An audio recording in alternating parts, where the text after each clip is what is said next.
ನಮ್ಮ ಯುವರಾಜ ಅಂಗದನೇ ಆ ರಾವಣ ಪುತ್ರ ಇಂದ್ರಜಿತುವನ್ನು ಒಮ್ಮೆ ಪರಾಭವಗೊಳಿಸಿದ. ಅದರಿಂದ ನಾವೆಲ್ಲರೂ ಬಹಳ ಸಂತೋಷ ಪಟ್ಟೆವು, ಅವನನ್ನು ಅಭಿನಂದಿಸಿದೆವು. ಆದರೆ ಅದರಿಂದಲೇ ನಮ್ಮ ಶತ್ರುವಿನ ಮೇಲೆ ವಿಜಯ ಸಾಧಿಸಿದಂತಾಗುವುದಿಲ್ಲ. ಹೌದು ಸಹೋದರ, ಹಾಗೆ ತಿಳಿದರೆ ಅದು ನಮ್ಮ ಅವಿವೇಕವಾಗುತ್ತದೆ. ಗಾಯಗೊಂಡ ಸರ್ಪದಂತೆ ಆ ಇಂದ್ರಜಿತು ನಮ್ಮ ಮೇಲೆ ಪ್ರತೀಕಾರ ತೀರಿಸಿಕೊಳ್ಳಲು ಇನ್ನಷ್ಟು ಪ್ರಬಲ ಸೈನ್ಯದೊಂದಿಗೆ ನಮ್ಮ ಮೇಲೆ ಆಕ್ರಮಣ ಮಾಡಲು ಸಿದ್ಧನಾಗಿರುತ್ತಾನೆ, ಅಲ್ಲವೇ ವಿಭೀಷಣ?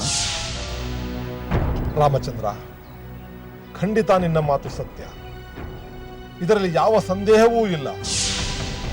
ದುರಭಿಮಾನಿಗಳಾದ ರಾವಣನಾಗಲಿ ಅವನ ಪುತ್ರ ಇಂದ್ರಜಿತುವಾಗಲಿ ಈ ಪರಾಭವವನ್ನು ಖಂಡಿತ ಮರೆಯುವುದಿಲ್ಲ. ಈ ಪರಾಭವಕ್ಕೆ ತಕ್ಕ ಪ್ರತೀಕಾರವನ್ನು ತೀರಿಸಿಕೊಳ್ಳಲು ಶತಾಯ ಗತಾಯ ಪ್ರಯತ್ನ ಮಾಡುತ್ತಾರೆ, ತಂತ್ರ ಕುತಂತ್ರಗಳನ್ನು ರೂಪಿಸುತ್ತಾರೆ. ವಿಭೀಷಣ, ಅಂಗದನ ಪ್ರಹಾರವನ್ನು ತಾಳಲಾರದೆ ಅದೃಶ್ಯನಾದ ಮೇಘನಾದ ಅದಕ್ಕೆ ತಕ್ಕ ಪ್ರತಿತಂತ್ರವನ್ನು ರೂಪಿಸುತ್ತಿರುತ್ತಾನೆ ಎನ್ನುವೆಯಾ? ಹೌದು ಸುಗ್ರೀವ, ನೇರವಾಗಿ ಯುದ್ಧವನ್ನು ಗೆಲ್ಲಲು ಸಾಧ್ಯವಿಲ್ಲವೆಂದು ಮನವರಿಕೆಯಾದ ಮೇಲೆ ತಂತ್ರ ಕುತಂತ್ರಗಳನ್ನು ರೂಪಿಸಿ ಯುದ್ಧವನ್ನು ಗೆಲ್ಲಲು ಪ್ರಯತ್ನಿಸುತ್ತಾರೆ. ಅವನು ಅಂಥ ಯಾವ ತಂತ್ರವನ್ನು ಮಾಡಬಹುದೆಂದು ಹೇಳಬಲ್ಲೆಯ ವಿಭೀಷಣ? ಲಕ್ಷ್ಮಣ, ಇಂದ್ರಜಿತು ಮಾಯಾವಿದ್ಯೆಯಲ್ಲಿ ಮಹಾಪ್ರವೀಣನೆಂದು ನಾನು ಹಿಂದೆಯೇ ಹೇಳಿದ್ದೇನೆ. ಅವನು ಅದನ್ನು ಈಗ ಪ್ರಯೋಗಿಸಲು ಪ್ರಯತ್ನಿಸಬಹುದು.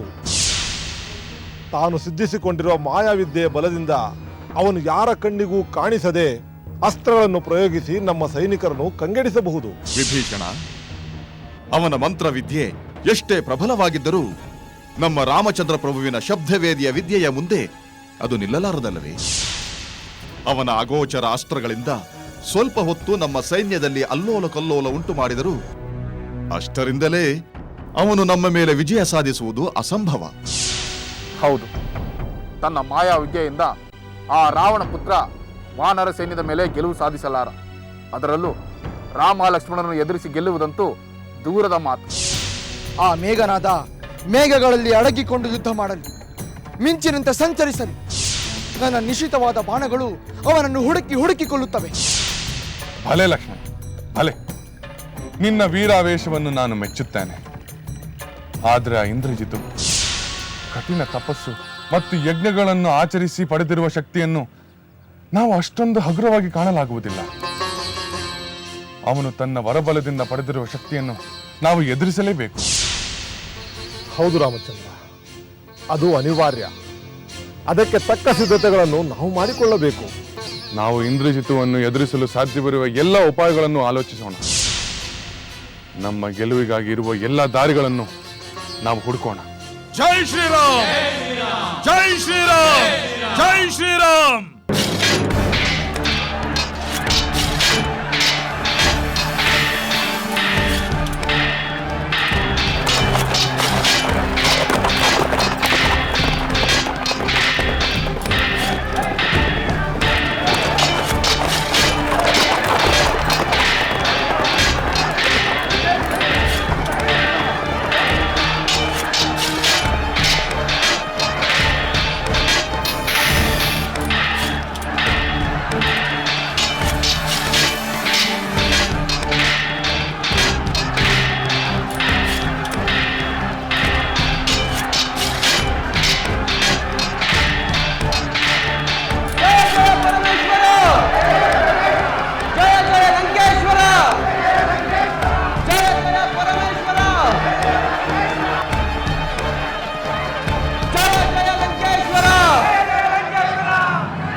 ನಾನು ಆಗಲೇ ಬಂದದ್ದು ನಿಜವಾದ ಯುದ್ಧ ಮಾಡಲು ಅಲ್ಲ, ವಾನರರ ಯುದ್ಧ ವೈಖರಿಯನ್ನು ಕಾಣುವುದಕ್ಕೆ. ಕಂಡು ಹಿಂದಿರುಗಿದನು. ವಾನರರು ತಿಳಿದಿರುವಂತೆ ನಾನು ಯುದ್ಧ ರಂಗದಿಂದ ಸೋತು ಓಡಿ ಹೋಗಲಿಲ್ಲ. ನಾನೀಗ ನಿಜವಾದ ಯುದ್ಧ ಮಾಡಲು ಬಂದಿದ್ದೇನೆ. ನನ್ನ ಬಲ ಪರಾಕ್ರಮಗಳನ್ನು ತೋರಿಸಿ ಆ ವಾನರ ಪಡೆಯನ್ನು ನಿರ್ನಾಮ ಮಾಡಲು ಬಂದಿದ್ದೇನೆ. ನನ್ನ ನಿಶ್ಚಿತವಾದ ಬಾಣಗಳ ಮಳೆಯಲ್ಲಿ ಆ ವಾನರರೆಲ್ಲ ಕೊಚ್ಚಿ ಹೋಗುವುದರಲ್ಲಿ ಸಂಶಯವಿಲ್ಲ. ಕೆಲವೇ ಕ್ಷಣಗಳಲ್ಲಿ ನನ್ನ ಬಾಣಗಳ ಆಘಾತದಿಂದ ತತ್ತರಿಸಿ ಹೋದ ಆ ವಾನರರು ಬೆನ್ನು ತೋರಿಸಿ ಪಲಾಯನ ಮಾಡುವುದಂತೂ ಖಂಡಿತ. ರಾಕ್ಷಸ ವೀರರೇ, ಅವರನ್ನು ಬಿಡಬೇಡಿ, ಬೆನ್ನಟ್ಟಿ ಬಡಿದುಕೊಳ್ಳಿ. ಜಯ ಜಯ ಪರಮೇಶ್ವರ, ಜಯ ಜಯ ಲಂಕೇಶ್ವರ, ಜಯ ಜಯ ಪರಮೇಶ್ವರ, ಜಯ ಜಯ ಲಂಕೇಶ್ವರ, ಜಯ ಜಯ ಪರಮೇಶ್ವರ, ಜಯ ಜಯ ಲಂಕೇಶ್ವರ, ಜಯ ಜಯ ಪರಮೇಶ್ವರ.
ಪರಾಕ್ರಮಕ್ಕೆ ಹೆದರಿ ಆ ವಾನರರು ಹೇಗೆ ಓಡುತ್ತಿದ್ದಾರೆ ನೋಡಿ.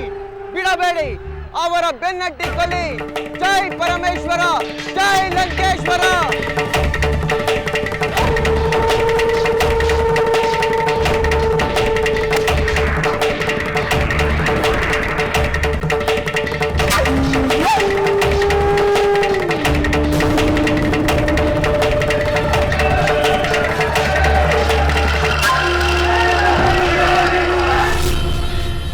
ನೋಡಿ ರಾಕ್ಷಸ ವೀರರೇ, ಆ ವಾನರ ಮುಖದಲ್ಲಿ ಕಾಣುವ ಮೃತ್ಯು ಭೀತಿಯನ್ನು ನೋಡಿ.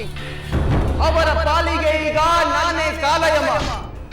ನನ್ನ ಪರಾಕ್ರಮಕ್ಕೆ ಸಾಟಿಯಾರು. ನನ್ನನ್ನು ತಡೆದು ನಿಲ್ಲಿಸುವ, ಹೋರಾಡಿ ಗೆಲ್ಲುವ ಧೀರ ಯಾರಿದ್ದಾರೆ?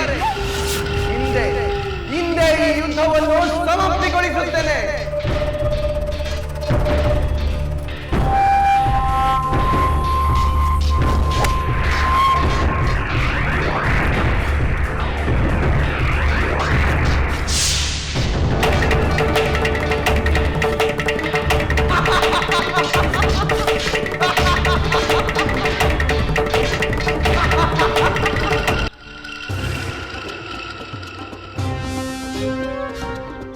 ಪ್ರಭು ರಾಮಚಂದ್ರ ಪ್ರಭು, ಏನಾಯ್ತು ವಾನರ ವೀರರೇ?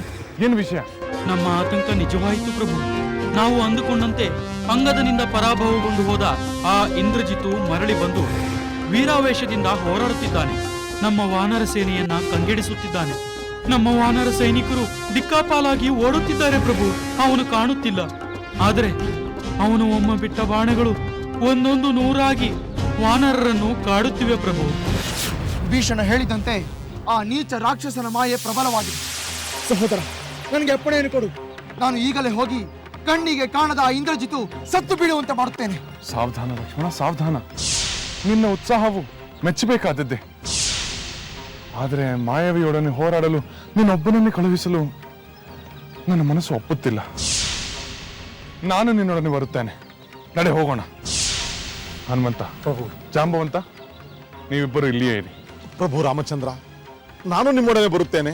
ಬೇಡ ವಿಭೀಷಣ, ನನ್ನ ರಕ್ಷಣೆಯಲ್ಲಿರುವ ನಿನಗೆ ಯಾವ ಆಪತ್ತು ಸಂಭವಿಸಲು ನಾನು ಅವಕಾಶ ಕೊಡುವುದಿಲ್ಲ. ನಾನು ಬರುತ್ತೇನೆ ರಾಮಚಂದ್ರ. ಬೇಡ ಸುಗ್ರೀವ, ಈ ಕಾರ್ಯವನ್ನು ನಾವಿಬ್ಬರೇ ಮಾಡುತ್ತೇವೆ. ರಾಮಚಂದ್ರ ಪ್ರಭು, ನಾವು ಗಾಯಾಳುಗಳಿಗೆ ಉಪಚಾರದ ವ್ಯವಸ್ಥೆ ಮಾಡುತ್ತೇವೆ.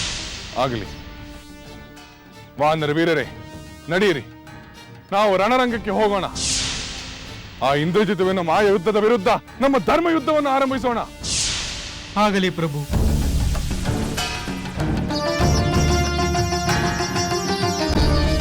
ಜೈ ಶ್ರೀರಾಮ್, ಜೈ ಶ್ರೀರಾಮ್, ಜೈ ಶ್ರೀರಾಮ್, ಜೈ ಶ್ರೀರಾಮ್, ಜೈ ಶ್ರೀರಾಮ್, ಜೈ ಶ್ರೀರಾಮ್, ಜೈ ಶ್ರೀರಾಮ್.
ಕೆಲವು ಮಾಯಾವಿ ವೇಗನಾದ, ನೀನು ನಿಜವಾದ ವೀರನೇ ಆಗಿದ್ದರೆ ಎದುರಲ್ಲಿ ನಿಂತು ಹೋರಾಡು. ಹೇಡಿಯಂತೆ ಮರೆಯಲ್ಲಿ ನಿಂತು ಬಾಣ ಪ್ರಯೋಗಿಸಬೇಡ.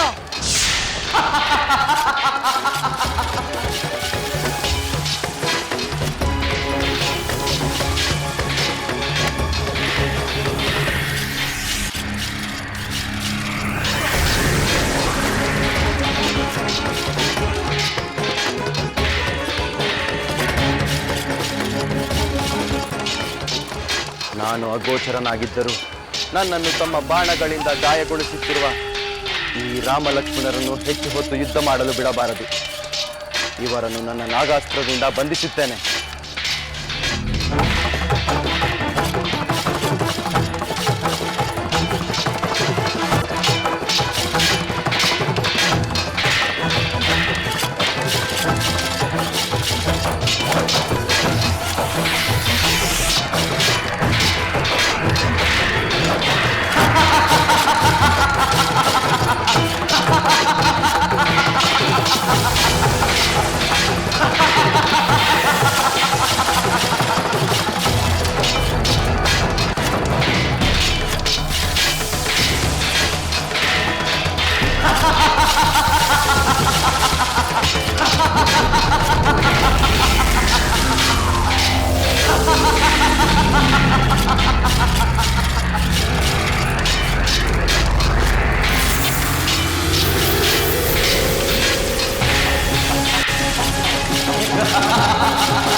ಪ್ರಣಾಮಗಳು ಮಹಾಪ್ರಭು. ಪಾಪ್ರಹಸ್ತ, ನಾನು ನಿನಗಾಗಿ ಕಾಯುತ್ತಿರುವೆ. ರಣರಂಗದಿಂದ ಬರುತ್ತಿರುವೆ ತಾನೆ? ಹೌದು ಪ್ರಭು, ನಾನು ನಿಮಗೆ ಶುಭ ವಾರ್ತೆಯೊಂದನ್ನು ತಿಳಿಸಲು ರಣರಂಗದಿಂದ ನೇರವಾಗಿ ಇಲ್ಲಿಗೆ ಬರುತ್ತಿದ್ದೇನೆ. ಶುಭವಾರ್ತೆಯೇ? ಅದೇನೆಂದು ಬೇಗ ಹೇಳು ಪ್ರಹಸ್ತ. ಆ ವಾನರರು ನಮ್ಮ ರಾಕ್ಷಸರನ್ನು ಸೋಲಿಸಿದರೆಂಬ ಸುದ್ದಿಯನ್ನು ಕೇಳಿದಾಗಿನಿಂದ ನನಗೆ ಮನಃಶಾಂತಿಯೇ ಇಲ್ಲದಂತಾಗಿದೆ. ಆ ಶುಭವಾರ್ತೆಯನ್ನು ಬೇಗ ಹೇಳು. ನೀವಿನ್ನು ನಿಮ್ಮ ಅಶಾಂತಿಯನ್ನು ಬಿಟ್ಟು ಪ್ರಶಾಂತವಾಗಿರಬಹುದು ಪ್ರಭು. ನಿಮ್ಮ ಪುತ್ರ ಇಂದ್ರಜಿತು ಆ ರಾಮ ಲಕ್ಷ್ಮಣರನ್ನೇ ಪರಾಭವಗೊಳಿಸಿದ್ದಾನೆ. ಪ್ರಹಸ್ತ, ಏನು ಹೇಳ್ತಿರುವೆ? ನನ್ನ ಪುತ್ರನು ರಾಮ ಲಕ್ಷ್ಮಣರನ್ನು ಪರಾಭವಗೊಳಿಸಿದ್ದಾನೆ? ನಿಜದಲ್ಲಿ ನಿಜ ಪ್ರಭು. ಆ ರಾಮ ಲಕ್ಷ್ಮಣರು ನಮ್ಮ ಇಂದ್ರಜಿತು ಪ್ರಯೋಗಿಸಿದ ನಾಗಾಸ್ತ್ರದಿಂದ ಬಂಧಿತರಾಗಿ ನೆಲದ ಮೇಲೆ ಮಲಗಿದ್ದಾರೆ ಪ್ರಭು. ಭಲೆ ಭಲೆ ಪ್ರಹಸ್ತ, ಭಲೆ. ನೀನು ನನಗೆ ಕರ್ಣಾನಂದಕರವಾದ ವಾರ್ತೆಯನ್ನೇ ತಂದಿರುವೆ. ಹೇಳು, ನಿನಗೇನು ಬೇಕು ಕೇಳಿಕೊಡುತ್ತೇನೆ. ಹೇಳು ಪ್ರಹಸ್ತ. ಪ್ರಭು, ನಿಮ್ಮ ಸಂತೋಷವೇ ನನ್ನ ಸಂತೋಷ. ಅದನ್ನು ಬಿಟ್ಟು ನನಗೆ ಬೇರೇನೂ ಬೇಡ ಪ್ರಭು. ವಾನರ ಗೆಲುವಿನಿಂದ ನೀವು ಆತಂಕಗೊಂಡಿದ್ದೀರಲ್ಲ, ಅದರ ನಿವಾರಣೆಯಾಗಿ ನಿಮಗೆ ಸಮಾಧಾನವಾಯಿತಲ್ಲ ಪ್ರಭು, ಅಷ್ಟೇ ಸಾಕು. ಪ್ರಹಸ್ತ, ಆ ರಾಮ ಲಕ್ಷ್ಮಣರನ್ನು ಹೊರೆಗುರುಳಿಸಿದ ನನ್ನ ವೀರ ಪುತ್ರ ಮೇಘನಾದನನ್ನು ನೋಡಬೇಕೆಂಬ ನನ್ನ ಮನಸ್ಸು ತವಕಿಸುತ್ತಿದೆ. ಕೂಡಲೇ ಅವನನ್ನು ಬರ ಹೇಳು. ಅವನೊಡನೆ ನಾನು ವಿಜಯೋತ್ಸಾಹವನ್ನು ಆಚರಿಸುತ್ತೇನೆ. ಹಾಗೆಯೇ ಆಗಲಿ ಪ್ರಭು, ಈ ಕೂಡಲೇ ಬರ ಹೇಳುತ್ತೇನೆ.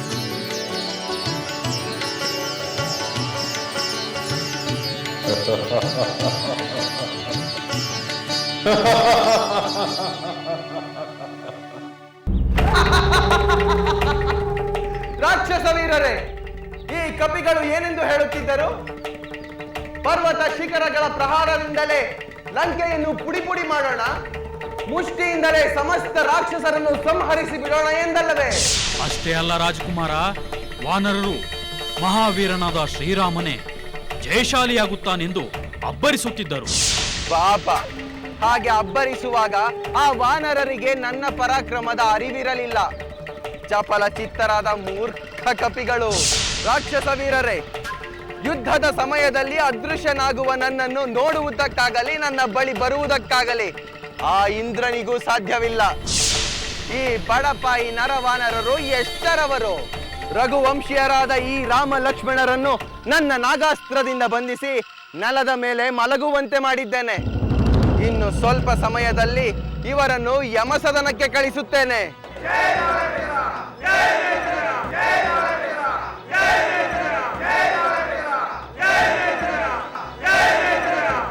ರಾಕ್ಷಸ ಬಂಧುಗಳೇ, ಸರಿಯಾಗಿ ನೋಡಿ, ಕರದೂಷಣರನ್ನು ಸಂಹರಿಸಿದ ಮಹಾಬಲಶಾಲಿಗಳಾದ ರಾಮ ಲಕ್ಷ್ಮಣರನ್ನು ಪ್ರಜ್ಞಾಹೀನರನ್ನಾಗಿ ಮಾಡಿ ನೆಲದ ಮೇಲೆ ಮಲಗಿಸಿದ್ದೇನೆ.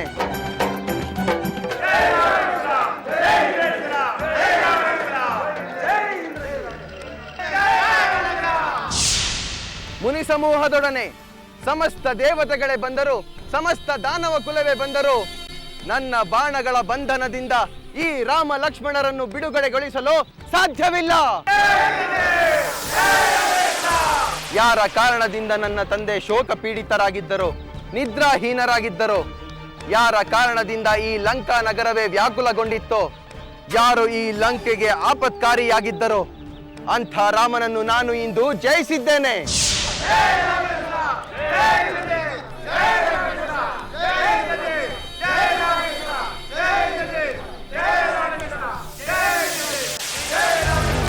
ರಾಜಕುಮಾರ ಇಂದ್ರಜಿತು, ಪ್ರಣಾಮಗಳು. ಏನು ವಿಷಯ ಪ್ರಹಸ್ತ? ನಿನ್ನ ತಂದೆಯವರು ಈ ಕೂಡಲೇ ನಿನ್ನನ್ನು ಕಾಣಲು ಬಯಸಿದ್ದಾರೆ. ಈ ವಿಜಯದ ಸಂಭ್ರಮವನ್ನು ನನ್ನ ತಂದೆಯೊಡನೆ ಹಂಚಿಕೊಳ್ಳಲು ನಾನು ಕಾತುರಗೊಂಡಿದ್ದೇನೆ.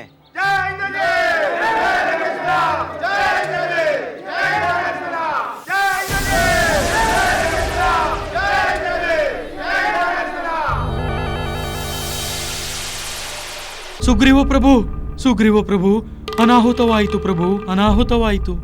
ವಾನರ ವೀರರೇ, ಏನು ಅನಾಹುತವಾಯಿತು? ಪ್ರಭು, ಆ ದುಷ್ಟನಾದ ಇಂದ್ರಜಿತುವಿನಿಂದ ಅನಾಹುತವಾಗಿದೆ. ಅದೃಶ್ಯನಾಗಿದ್ದ ಅವನೊಡನೆ ವೀರೋಚಿತವಾಗಿ ಹೋರಾಡುತ್ತಿದ್ದ ರಾಮ ಲಕ್ಷ್ಮಣರನ್ನು ಯಾವುದೋ ವಿನಾಶಕಾರಿ ಅಸ್ತ್ರ ಪ್ರಯೋಗಿಸಿ ಪ್ರಜ್ಞಾಶೂನ್ಯರನ್ನಾಗಿ ಮಾಡಿದ್ದಾನೆ ಪ್ರಭು. ಅಸಂಭವ, ಅಸಂಭವ! ದೇವತೆಗಳಿಂದಲೂ ಅಜೇಯರಾಗುಳಿದಿರುವ ರಾಮ ಲಕ್ಷ್ಮಣರನ್ನು ಆ ನೀಚ ರಾಕ್ಷಸ ನಿಶ್ಚಲಗೊಳಿಸಿದನೆ. ಇದು ಸತ್ಯವೇ ವಾನರ ವೀರರೇ? ರಾಮನಾಣೆಗೂ ಸತ್ಯ ಪ್ರಭು. ರಾಮ ಲಕ್ಷ್ಮಣರು ಜೀವವಿಲ್ಲದ ಬೊಂಬೆಯಂತೆ ನೆಲದ ಮೇಲೆ ಮಲಗಿರುವುದನ್ನು ಕಂಡು ರಾಕ್ಷಸರು ನಗುತ್ತಿದ್ದಾರೆ, ವಾನರರು ದುಃಖಿಸುತ್ತಿದ್ದಾರೆ ಪ್ರಭು. ಶ್ರೀರಾಮ್, ಶ್ರೀರಾಮ್! ಎಂತಹ ಆಘಾತಕಾರಿ ಸುದ್ದಿ ಇದು. ನಾವು ಈಗಲೇ ಹೋಗಿ ಶ್ರೀರಾಮ ಲಕ್ಷ್ಮಣರ ಆರೈಕೆ ಮಾಡೋಣ. ಆತಂಕ ಪಡಬೇಡಿ, ಇದು ತತ್ಕಾಲದ ಆಪತ್ತು ಅಷ್ಟೇ. ಎಲ್ಲವೂ ಸರಿ ಹೋಗುತ್ತದೆ. ನಡೆಯಿರಿ, ಬೇಗ ಅಲ್ಲಿಗೆ ಹೋಗೋಣ.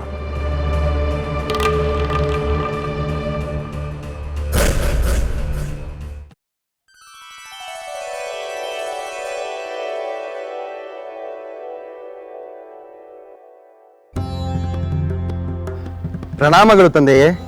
ಬಂದಿಯ ಮಗನೇ, ಬಾ. ನಿನ್ನ ಶೌರ್ಯ ಸಾಹಸಗಳನ್ನು ಅಭಿನಂದಿಸಲು ನಾನು ಕಾತರನಾಗಿದ್ದೆ. ಶತ್ರುಗಳನ್ನು ಪರಾಭವಗೊಳಿಸಿದ ನಿನ್ನನ್ನು ನಾನು ಆಲಿಂಗಿಸಿಕೊಳ್ಳಲು ಕಾಯುತ್ತಿದ್ದೆ. ಪುತ್ರ, ನೀನು ಹೇಳಿದಂತೆಯೇ ಮಾಡಿದೆ. ಆ ರಾಮ ಲಕ್ಷ್ಮಣರು ಜೀವಹೀನರಂತೆ ಧರಾಶಾಯಿಗಳಾಗುವಂತೆ ಮಾಡಿದೆ. ಭಲೆ ಭಲೆ ಕುಮಾರ, ನನಗೆ ಹೆಮ್ಮೆ ಆಗಿದೆ.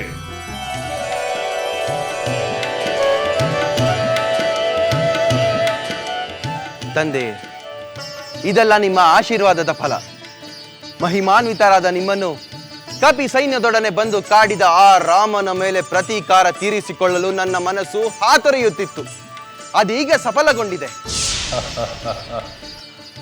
ಮೇಘನಾದ, ನಿನ್ನ ಪಿತೃಭಕ್ತಿಗೆ ಸಾಟಿ ಇಲ್ಲ. ನನ್ನ ಶತ್ರುವನ್ನು ಪರಾಭವಗೊಳಿಸಿದ್ದಕ್ಕಾಗಿ ನಿನಗೆ ನನ್ನ ಹೃದಯಪೂರ್ವಕ ಅಭಿನಂದನೆಗಳು.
ಇದೆಂತಹ ದುರ್ವಿಧಿ, ಎಂತಹ ದೌರ್ಭಾಗ್ಯ!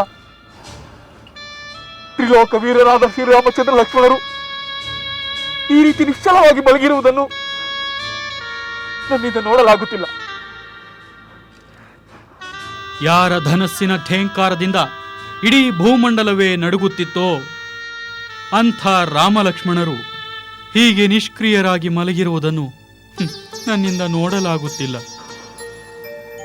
ಯಾರು ಬಿಟ್ಟ ಬಾಣ 7 ಸಾಲ ವೃಕ್ಷಗಳನ್ನು ಸೀಳಿ ಹಾಕಿತೋ? ಯಾವ ಬಾಣ ರಾವಣನನ್ನು ಜಯಿಸಿ ವಾಲಿಯಂತ ಮಹಾವೀರನ್ನು ಸಂಹರಿಸಿತೋ? ಅಂತ ವೀರಾದಿ ವೀರ ಶ್ರೀರಾಮಚಂದ್ರ ಈ ರೀತಿ ಮಲಗಿರುವುದನ್ನು ನಾನು ನೋಡಲಾರೆ. ಅಯ್ಯೋ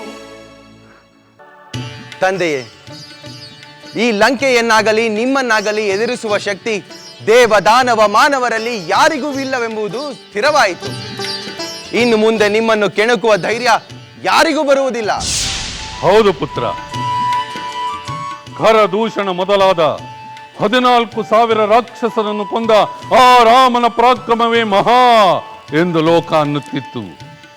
ಆದರೆ ಆ ರಾಮನನ್ನು ಪರಾಭವಗೊಳಿಸಿದ ನಿನ್ನ ಪರಾಕ್ರಮಕ್ಕೆ ಸಾಟಿ ಇಲ್ಲ ಎಂದು ಈಗ ಲೋಕ ಹೇಳುತ್ತದೆ.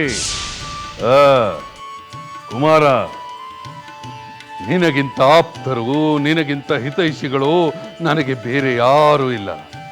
ಇನ್ನು ಮುಂದೆ ನೀನು ಏನು ಮಾಡಿದರೂ ನನಗೆ ಸಂತೋಷವೇ. ಹೋಗು ಪುತ್ರ, ನಿನಗೆ ಬೇಕಾದ ಸುಖ ಭೋಗಗಳನ್ನು ಅನುಭವಿಸಿ ಆನಂದದಿಂದಿರು. ಹಾಗೆಯೇ ಆಗಲಿ ತಂದೆ, ನಾನಿನ್ನು ಬರುತ್ತೇನೆ. ನೀವು ಸಂತೋಷವಾಗಿರಿ.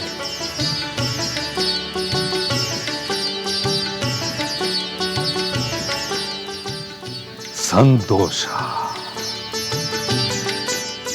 ಸೀತೆ ನನ್ನ ವಶವಾಗುವುದರಲ್ಲೇ ನನ್ನ ಸಂತೋಷ.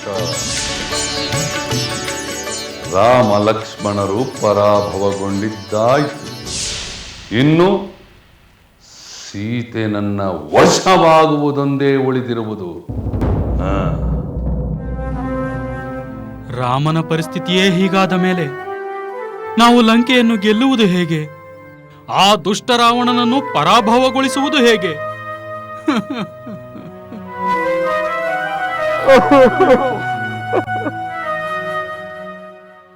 ಸುಗ್ರೀವ ಪ್ರಭು, ಯುವರಾಜ ಅಂಗದ, ವೃಥಾ ದುಃಖಿಸಬೇಡಿ.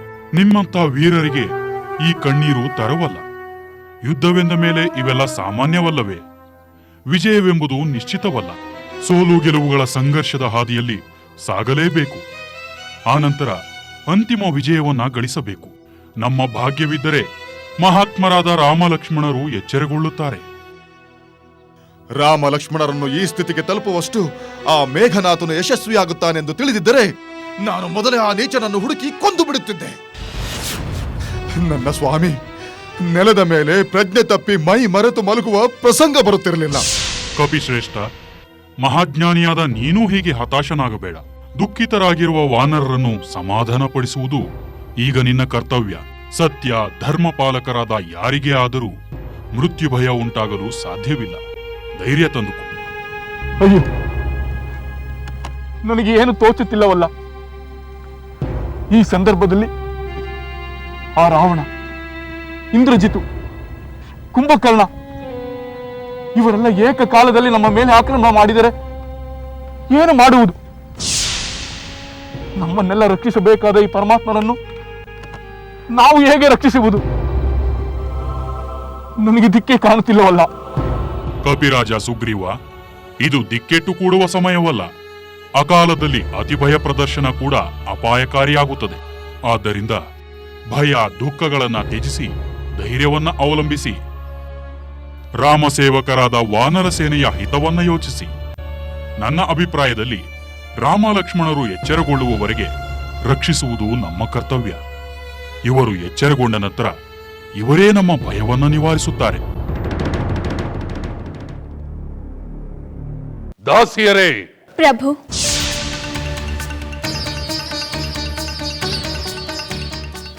ನಾನು ಇಲ್ಲಿಯೇ ಇದ್ದೇನೆ ಪ್ರಭು. ತ್ರಿಜಟೆ, ನೀನು ಇಲ್ಲಿ ಒಳ್ಳೆಯದೇ ಆಯ್ತು. ಆ ರಾಮ ಲಕ್ಷ್ಮಣರು ಯುದ್ಧದಲ್ಲಿ ಪರಾಭವಗೊಂಡರೆಂದು ಸೀತೆಗೆ ಹೇಳು. ನನ್ನ ಪುಷ್ಪಕ ವಿಮಾನದಲ್ಲಿ ಆ ಸೀತೆಯನ್ನು ಕರೆದುಕೊಂಡು ಹೋಗಿ ಆ ರಾಮ ಲಕ್ಷ್ಮಣರ ಶವವನ್ನು ತೋರಿಸು. ಕೇಳಿತೆ? ಇದು ನನ್ನ ಆಜ್ಞೆ.